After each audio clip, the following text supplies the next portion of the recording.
एकदा का शेवटचा दिवस तुमच्या आमच्या आयुष्यामध्ये आला, एकदा का शेवटचा विसावा झाला, विसावा झाल्याच्या नंतर तुमच्या आमच्या ठिकाणी बाकीचं काहीही राहत नाही.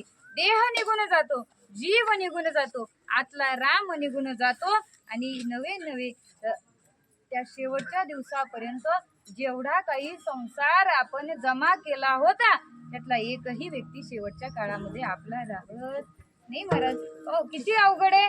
जे सगळे स्मशानी येतात, स्मशानाच्या पुढं केवळ एकट्याला जावं लागतं. कितीतरी वाट लावायला येतात महाराज, पण पुढची वाट दाखवायला बाकीचं कुणी येत नाही. महाराज वर्णन करतात, मित्र आले गोत्रज आले,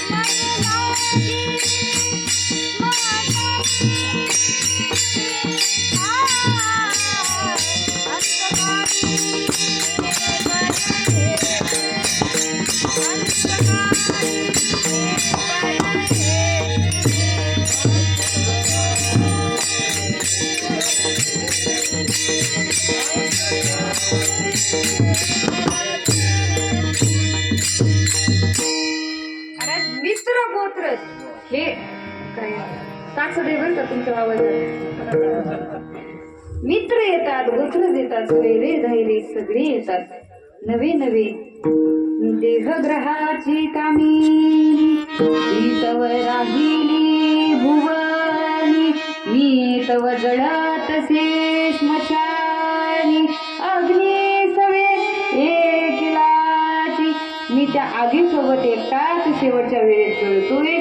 संसार जमा केला, मित्र जमा केले, सोयरे जमा केले, शेवटच्या अंतकाळामध्ये बाकीचं कुणी सुद्धा माझ्यासोबत राहिलं नाही. शेवटच्या वेळेस केवळ आणि केवळ तो भगवान परमात्मा माझा सोयरा माझ्यासोबत होता. अंतकाळीचा सोयरा तुकोबरायांना विचारलं, तुकोबराय तुमचे सोयरे कोण आहे? तुकोबराय म्हणले, फक्त माझे दोनच सोयरे, एक म्हणजे देव सोयरा, देव सोयरा अंतकाळीचा सोयरा तुका म्हणे विठोदरा, आणि दुसरे सोयरे कोणते? वृक्षवल्ली आम्हा सोयरे वनचरे. आपल्यासारख्या सोयऱ्यांचं वर्णन तुकोबरायांनी केलं नाही.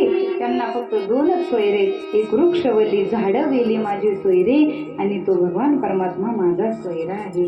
बघा, आपल्याला सोयरं मानलं नाही, पण झाडामध्ये असं काय आहे ते तुकोबरायांनी त्यांना सोयरं मानावं. बघा, घराच्या समोर एखादं झाड असेल ना, म्हातारा माणूस कुठं दिसणार नाही, पण त्या झाडाखाली हमखास दिसतो. कारण त्याला माहिती पोटची लेकरं घराबाहेर काढतील, पण झाड कधी मरणार नाही माझ्या सावलीच्या बाहेर. म्हणतं का कधी झाड? नाही म्हणत महाराज. त्या झाडाला तुम्ही कुऱ्हाडीनं घाव घाला तरी सुद्धा ते झाड गोड फळ दिल्याशिवाय राहत नाही. आणि तेच तुम्ही तुमच्या सख्या सोयऱ्याला चिमटा जरी काढला तरी ते दगड घेऊन मागं लागल्याशिवाय राहत नाही. झाडाच्या सोयऱ्यामध्ये ना आपल्या सोयऱ्यामध्ये काय बदल आहे महाराज? जे सरण असतं, सरण, ते सरण कशाचं असतं? लाकडाचं, म्हणजे त्या वृक्षाचं, झाडाचं. बघा, आपले सोयरे आपण जिवंत असल्यावरती आपल्यावर जळतात, आणि जाळायला सुद्धा आपलेच सोयरे. सोयऱ्यांशिवाय तो विधी होतो का? आयुष्यभर जाळणारे, मेल्यावर जाळणारे कोण आहेत? आपलेच सोयरे. तुकोबराय म्हणतात, सोयरे धायरे कवनाचे कोण अवघा वाटे नाही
तुकडोजी महाराज म्हणतात, तू म्हणशील बायका पोर ही तुझ्या मागची चोर, मेल्यावरची खापर पडतील तुझ्याच माथ्यावर. म्हणून घे घे घे हरिनाम घे, माया सारी सोडून दे. हरिनाम घे, माया सारी सोडून दे. हात लावून गजराला गडगड खाई झाली, या संसाराखाली, या संसाराखाली, या संसाराखाली, या संसाराखाली. सगळे सोडून जाणार आहेत महाराज आणि सगळ्यांना हे माहिती आहे. म्हणून त्याचं कितीही मी पीठ पाडलं तरी सुद्धा परिणाम होणार नाही. तरी आपण संसारात करणार आणि तरी आपण कुटुंबाची सेवा करणार. कारण आपल्या ठिकाणी बांधून दिलेले ते काही कर्म आहे. प्रपंच कर्म आपल्या ठिकाणी प्रपंच हे कर्म म्हणून नेमून दिलेले आहे. त्या प्रपंच सोडूनही चालत नाही. न लगती साया सुजावी मनांतरात सुखी येतो घरा नारायण नाही. याच्याही पलीकडे सांगतोय, परमार्थ जर चांगला करायचा असेल तर आधी प्रपंच नीट करावं लागतं. ज्याला चांगला प्रपंच करता येतो त्यालाच परमार्थ चांगला जमतो. प्रमाणासहित सांगते, कोर्टातही पुराव्याशिवाय बोलत नाही, इथंही पुराव्याशिवाय बोलणार नाही. महाराज म्हणतात, प्रपंची जो सावधान तोची परमार्थ करील जाण. जो प्रपंची अप्रमाण तो परमार्थी खोटा. महाराज म्हणतात की तो परमार्थीच खोटा, त्याला प्रपंच चांगला जमला नाही. मग जर परमार्थ चांगला करायचा असेल तर प्रपंच सुद्धा चांगला करावा लागतो. ज्यावेळेस दोन्हीही नाण्याच्या बाजू जपल्या जातात त्यावेळेस त्या नाण्याला किंमत येते, नाहीतर किंमत शून्य होऊन जाते. सगळं करायचे, सगळी कर्म करायचे, परंतु हे सगळं काही इथंच ठेवून जायचे. त्याच्या मागे जर आस्था असेल तर त्याच्यातून सुखाची प्राप्ती होणार नाही. आस्था सोडून द्यायची, लोभ सोडून द्यायचा, अहंता सोडून द्यायची, कर्म करायचं आणि त्या कर्माच्या माध्यमातून सुखाची प्राप्ती करण्याकरिता काय महाराज, अंतकाळामध्ये फक्त आणि फक्त भगवान परमात्मा आहे म्हणून त्या भगवंताचं स्मरण करायचं, त्या भगवंताचं चिंतन करायचं. बघा, सगळे जरी सोडून गेले, जोपर्यंत स्मशानापर्यंत आपण जातोय तोपर्यंत आपल्याला सगळे सोडून जाणार हे माहिती आहे. पण कुठल्याच प्रमाणामध्ये आई आणि वडिलांची गणती केलेली नाही. सगळे निघून जाते पण केवळ आणि केवळ आई वडील शेवटपर्यंत तुमच्या आमच्या सोबत असणारे. सगळ्यात जास्त दुःख लेकीला तेव्हा होतं ज्यावेळेस माहेरामधून आपली आई निघून जातं. आईसारखं जाणं बाकीच्या कुठल्याही गोष्टीमध्ये एवढं दुःख होत नाही महाराज. जर आई माहेरामध्ये असेल ना, कांद काय द्यायची वस्तू आहे का, तरी आई म्हणते बाबा एवढे 4 कांदे तरी पिशवीमध्ये घेऊन जा. अहो इतकंच नाही, 5 किलोमीटर त्या लेकीचं सासर असू द्या तरी सुद्धा आई म्हणते की 2 भाकरी बांधून ने कधी जायचे आणि कधी करायचे आणि कधी खायचे. हे आईचं हृदय. मी जास्त बोलणार नाही. मला ज्या गोष्टीचं ज्ञान नाही ती गोष्ट सांगणं महत्वाचं आहे, पण ज्याचं ज्ञान आहे ते सारखं सारखं सांगणं महत्वाचं नाही. प्रत्येकाला अनुभव आहे की सगळ्यात महत्वाची आणि सगळ्यात प्रेम करणारी आई केवळ आणि केवळ तेवढी एकच व्यक्ती आहे की नाही. सगळ्याला माहिती आहे. बघा, ज्या वेळेस संतांना उपमा देण्याची वेळ आली त्यावेळेस संतांना सर्वश्रेष्ठ उपमा जर कशाची दिली असेल तर ती माय माऊलीची दिली गेली. कारण बऱ्याच ठिकाणी तुका म्हणे गुण चंदनाचे अंगी तैसे तुम्ही जगी संत, चंदनाची उपमा दिली. मला सांगा, कोणी कोणी चंदन पाहिलं? नाही पाहिलं. कामधेनूची उपमा दिली. कामधेनू पाहिजे. चिंतामणीची उपमा दिली. चिंतामणी पाहिला. बरं, असं कोण आहे ज्याने आई पाहिली नाही? प्रत्येकाला माहिती की आईचे गुण काय, आई कशी तुमच्या आमच्यावर प्रेम करते. मी फक्त एका उदाहरणामध्ये आईचं महत्व सांगते. आपण सगळे शेतकरी माणसं आहेत. महाराज, शेतामध्ये पाऊस पडून गेला की एखादा मोठा दगड बाजूला सारा, त्या दगडाच्या खाली विंचवाचा सापळा दिसतो. सापळा, तो विंचवाचा सापळा का झालेला असतो? ज्या वेळेस विंचू आई विंचू बाळाला जन्म देते त्यावेळेस त्या विंचू बाळाला खायला काही सापडत नाही. ते भुकीने तडफडत असतं आणि त्या विंचू आईला त्याची दया येते आणि विंचू आई सांगते, बाळा भूक लागली आहे ना, तुला काही खायला नाही ना, तू एक काम कर, तू मलाच खाऊन टाक. लेकराच्या भुकेसाठी स्वतःचा प्राण त्यागणारी एकमेव व्यक्ती म्हणजे आई असते. आणि आईच्या पलीकडे बघा, बापासाठी एकच उदाहरण देऊ सांगते की सायकल माहिती आहे? सायकल सगळ्याला, सायकलला किती चाकं असतात? तुमच्याकडे किती? फक्त आपलं एवढं तर रानमध्ये मला वाटतं, नाही तर आपण एकच आहे. किती चाकं आहेत? 2 चाके आहेत. एक पुढं असतं आणि एक मागं असतं. सायकल ज्या चैनीच्या जोरावर चालते ती चैन कोणत्या चाकाला जोडलेली असते? मागच्या चाकाला. सायकलवर काही वजन यायचं असेल तर कॅरेज कोणत्या चाकाला असतं? मागच्या चाकाला असतं. तसं संसार रूपी सायकलमधलं मागचं चाक म्हणजे बाप आहे. संसार ज्या पैशाच्या जोरावर चैनीच्या जोरावर चालतो ते बापाला जोडलेली असते. संसाराचं सगळं ओझं हे बापावरती असतं. बघा, एवढे आई बाप संत आणि देव यांच्याशिवाय तुमचं आमचं बाकी कोणी नाही. देवाला सुद्धा अंतकाळामध्ये जर प्राप्त करण्याकरिता धावा करायचा असेल तर संतांविना प्राप्ती नाही. नाहीसे वेद जेती पाहिजे, संतांशिवाय प्राप्तीच नाही. आता आमच्या साधं कोर्टातलं सांगायचं झालं, तुमचा कोणताही मूलभूत अधिकार हनन झाला तर तुम्ही डायरेक्ट सुप्रीम कोर्टात जाऊ शकता. कुठं? पण शहाण्याने कोर्टाची पायरी चढायची. मग आता सगळे वकील काही येत आहे, त्यांना रोजच चढणे. डायरेक्ट सुप्रीम कोर्टात जाता येतो, पण सुप्रीम कोर्ट आधी विचारतो, बाबा तू हायकोर्टात का नाही गेला? जर हायकोर्टात गेला असता तर तुला अजून चांगल्या पद्धतीनं आम्ही ऐकलं असतं.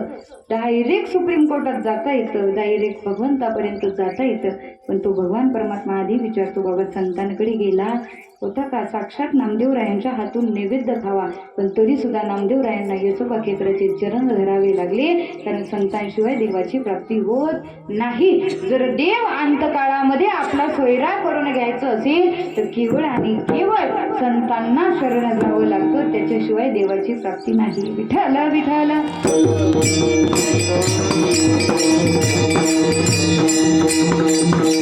संत कोण आम्हाला उपदेश करतात महाराज, ते उपदेशामागे सुद्धा संत कोणालाही उपदेश करत नाहीत बरं. ज्याची सेवा श्रद्धा आणि भक्ती बळकट असते त्याला संत उपदेश करतात. कारण येड्याला उपदेश करून उपयोग नाही महाराज हो. जर बघा, कुणाच्याही नादी लागू पण येड्याच्या नादी लागू नाही महाराज. उपदेश करायचं, जे ऐकणारे जे खरंच सुधारणारे त्यांना सांगावं. जर चुकीच्या माणसाला सांगितलं तर घोटाळा झाल्याशिवाय नाही महाराज. सत्यनारायणाचे पूजन कसली आहे का ना, आता बाप जन्मी कावा सत्यनारायण माहीत नाही, त्यांनी काकाला सांगितलं मला काय माहीत नाही. काका म्हणलेले सोपी पूजा आहे म्हणले, मी म्हणीन तसं म्हणायचं, मी करीन तसं करायचं. सगळी पूजा बघितली आणि घर मालकीनेला सांगितलं, जा म्हणले याच्यामध्ये काही दूध नाही म्हणले, वाटीवर दूध घेऊन म्हणले, घरचं तर दूध संपलंय पण शेजारणीकडून दूध आणायला जाते. ती दूध आणायला गेली. काका म्हणले चला म्हणले तोवर आपली पूजा आपण सुरू करू म्हणले. काही करायचं नाही, काय मी करेल तसं करायचं, मी म्हणेन तसं म्हणायचं. म्हणले चालतंय. म्हणले करा हात पुढं. हातावर पाणी दिलं आणि काकाने सांगितलं, म्हणा सूर्याय नमस्तुभ्यं, सूर्याय नमस्तुभ्यं, विष्णूय नमस्तुभ्यं, विष्णूय नमस्तुभ्यं. लावा डोळ्याला पाणी, लावा डोळ्याला पाणी. अरे येडा का काय तू, अरे येडा का काय तू, अरे मी काय सांगतोय, अरे मी काय सांगतोय. असा काकाला राग आला का नाही. काकाने भाई मागं सरली, कानठाळीत लावली. आता ह्यानी बी लय नाही ठेवलं, मी करतोय तसं. ह्यानी बी माहिती सांगितली, त्यांनी बी काकाच्या ह्यानी लाट घातली की त्यांनी बी, ह्यानी बुक्की घातली की ह्यानी बी बार उड्याच्या बाहेर. तिकडून ती वाटीभर दूध घेऊन आली. म्हणली बया वाटीभर दूध घेऊन येऊ तर सत्यनारायण पार रस्त्यावर. कोणालाही उपदेश करायचा नाही. मरत ज्याला कळतं, ज्याला ज्ञान आहे, ज्याला परमार्थाचं देवाचं ज्ञान आहे, त्याला संतांनी उपदेश केला. तुकोबरायांनी सुद्धा उपदेश केला. कारण त्या उपदेशामध्ये आपला अनुभव सांगितला की आजपर्यंत अंतकाळ माझा शेवटचा दिवस काय चांगला झाला. कारण कवतूक वाटे झालिया बेताचे नाम मंगळाचे ते गुणे. त्या भगवान परमात्म्याचं नाम घेतलं आणि त्या गोष्टीचं मला कौतुक आहे. कारण गुणवान असं सुंदर असं त्या देवाचं भजन केलं आणि त्याच्यामुळं काय झालं. तुकोबराय म्हणतात, सहजासहजी प्राप्त न होणारी मुक्ती ती नवरी म्हणून परिणिली अभंगाचं शेवटचं चरण.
म्हणे मुक्ती वर्णिली मोवरी आता दिवस चारी खेळी मेळी.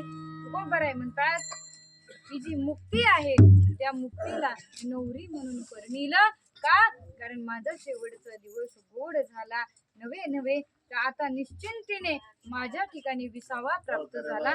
मी विसाव्याला गेलो कारण जे भगवान परमात्म्याचं नामस्मरण मी केलं त्या गोष्टीचं मला कौतुक वाटतं.